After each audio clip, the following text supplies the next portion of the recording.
Hey Physique Freaks, how's it going? Scott, who's on MetabolicMasterpiece.com. It's Monday, October 20th. I got some great footage coming your way.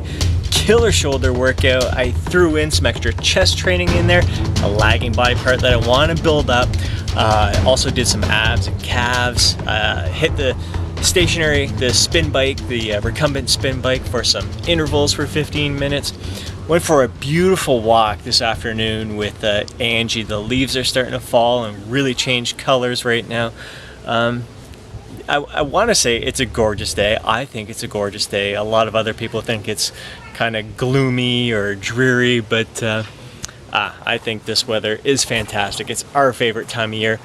My anniversary is coming up, 15-year anniversary. So we love this time of year, and it's one of the reasons that we got married in the autumn. At the end of October. Got some great meals coming your way as well. So hope you enjoy this footage. One thing I want to do is ask you a question. I've noticed that over the weekend I was really relaxed on my nutrition, and I find that days that I work out, I tend to eat better. I'm a little more focused on my diet. I kind of have my pre-workout ritual meals, and my post-workout nutrition all planned out, so I'm a little bit more planned and detailed, I guess, with my nutrition on training days. On non-training days, I find it a little bit more challenging. So wondering if you're experiencing the same thing. I guess that's one of the benefits of following a 5-day plan, is that the majority of the days I'm in the gym, and I find it a lot easier to stick to my nutrition plan on those days. So do you feel the same? Love to hear from you. Hope you enjoy this footage. Catch up with you soon. And here we are kicking off our shoulder workout with some dumbbell shoulder presses. We're aiming for 4 to 6 repetitions. Usually our first set, we pick the higher end of the rep range. So going for about 6 reps here. Just still trying to loosen up, even though we did some warm-up sets and increase the weight to get ourselves up there. It's still nice to start off with that little bit of lighter weight and aim for the higher end of the rep range, and then we bump up the weight and go more towards the lower end of the rep range. Here's Rick moving on to our next exercise in today's workout, which is the cabled lateral raises, and here we're performing some myo reps. So the first activation set, we're aiming for 12 repetitions, and then each set afterwards we're aiming for 3 repetitions, and we're trying to keep the rest to a minimum, preferably for this 10 seconds or less. And Rick's going to keep going until he can no longer perform 3 repetitions with good form and great control. Notice how Rick is keeping those shoulders down. His shoulder blades are depressed. He's not shrugging his traps. He's not lifting those shoulders up. He's trying to keep all the tension on the lateral aspect of the delts. So really trying to reach out for the walls, keeping that outward force rather than just going upward. I see a lot of people, it's normal to happen as you're fatiguing, as your delts begin to fatigue. You'll notice that your shoulders start to shrug up a little bit more, and you get a little bit more trap involvement in the exercise. But you really want to try to keep that focus on the lateral aspect of the delts. Myo reps have been just a really excellent addition to our training. Definitely going to be incorporating it in future workouts. Not every month, not every phase, but we're going to work it in a little more frequently.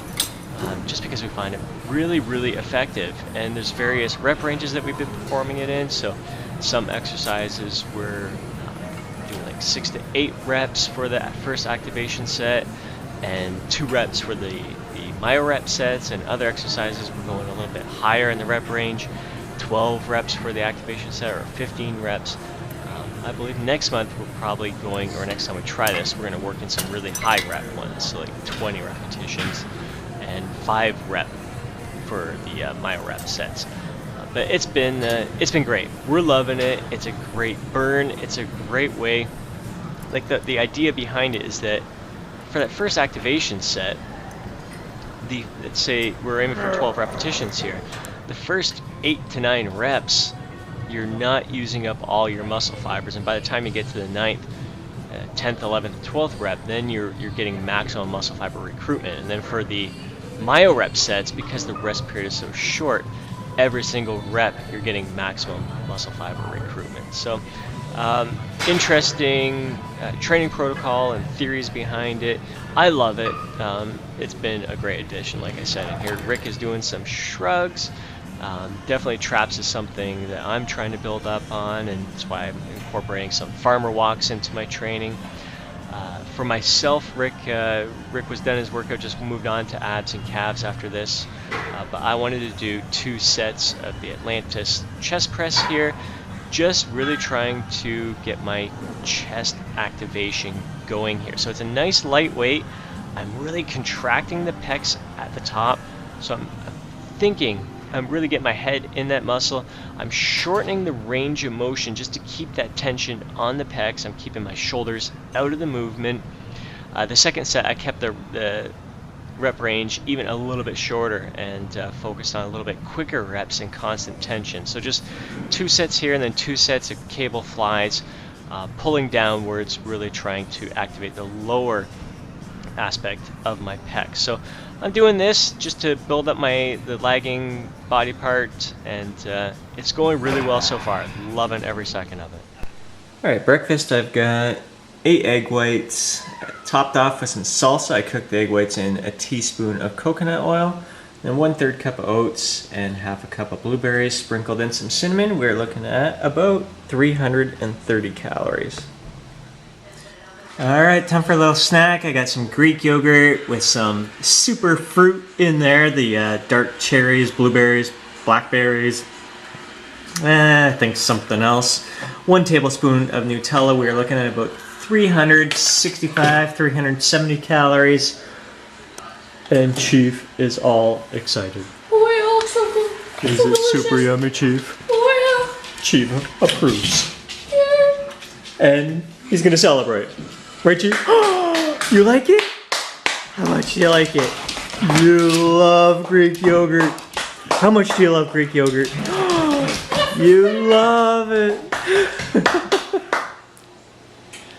Alright, so I am preparing our dinner for this evening. We are going to have some mahi-mahi, and I am breading it. For the breading, I've got 1/3 cup of oats that I ground up with my handheld blender. Mix that in with some Parmesan cheese, some sea salt, some black pepper, some parsley, and some paprika. So I'm going to dip the mahi-mahi into the egg, coat it with the breading, and then bake it for about 25 to 30 minutes in the casserole dish, which I lightly coated with a bit of coconut oil. So really looking forward to having this. I'll share the finished product soon. And we'll be having some mashed potatoes along with some mixed veggies. Noelle, you're huffing and puffing. Look like you were having some fun out there, right? And here we go, the finished product. The breaded mahi-mahi, some mashed potatoes, and some mixed veggies. This looks delicious. Let me check how many calories we got here. I already plugged in all the ingredients. We're looking at under 500 calories. I'm probably going to top this off with just a little bit of salsa on the fish. Oh, we enjoy eating that. And this time, Charlie is going to gobble it all up, right, Charlie? Yeah. What do you think about that? Looks delicious. Does it? You like fish? Is Yeah. it your favorite? Yeah. Fish is friends, not food. No. Never. It's just food more than friends. Don't you know, Nemo? Nemo. I killed Nemo. Oh, you're so Nemo. gorgeous. Oh, you're so... Oh, Charlie. Uh-oh. Who's jealous? Who's jealous? Are you jealous, Chief? He is.